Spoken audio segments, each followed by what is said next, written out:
Mes chers compatriotes, notre pays est en train d'être détruit sous nos yeux.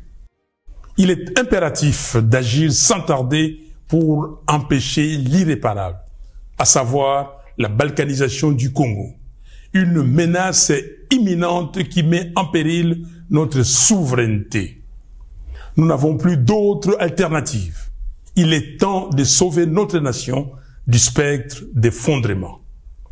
Depuis le 30 juin 1960, notre pays n'a jamais affronté un défi aussi existentiel. La guerre qui ravage actuellement notre territoire menace l'unité de notre nation. Dans ces contextes d'extrême urgence, la cohésion nationale doit s'imposer comme notre priorité politique absolue. Chaque jour, nos villes, nos territoires, nos villages et nos provinces tombent sous le joug des agresseurs, tel un héritage laissé à l'abandon.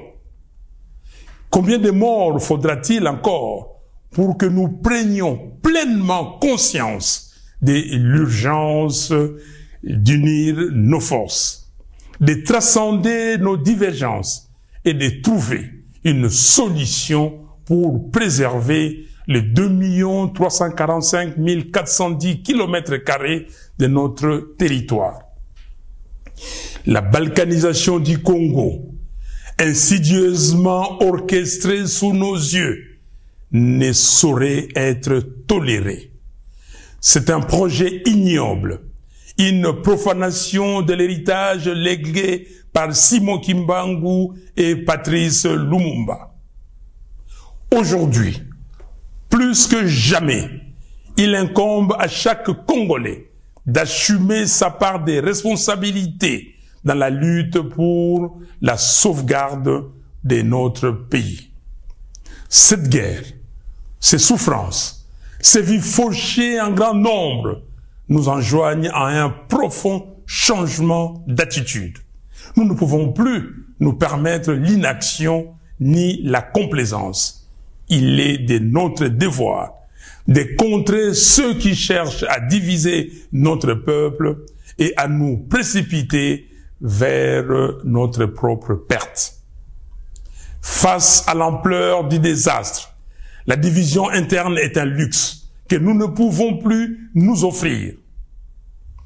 L'initiative congolo-congolaise, que nous qualifions de processus de Kinshasa, proposée par la CENCO et l'ECC, constitue une opportunité historique pour mettre fin à la guerre et reconstruire notre pays.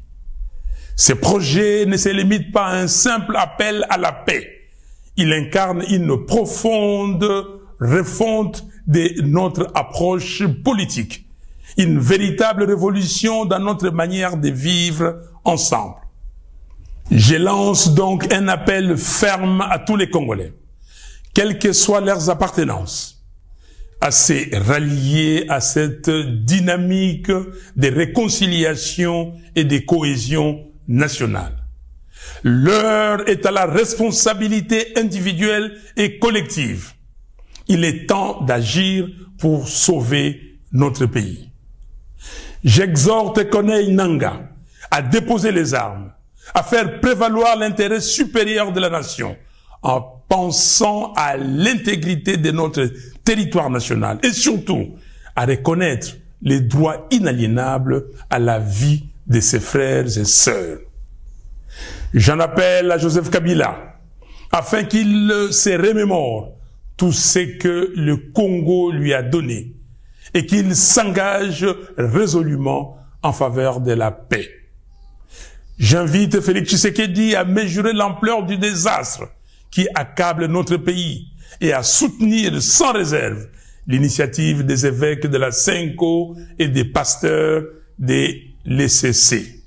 J'encourage enfin l'ensemble des responsables religieux à s'unir derrière ces processus salvateurs pour notre nation. C'est une catharsis.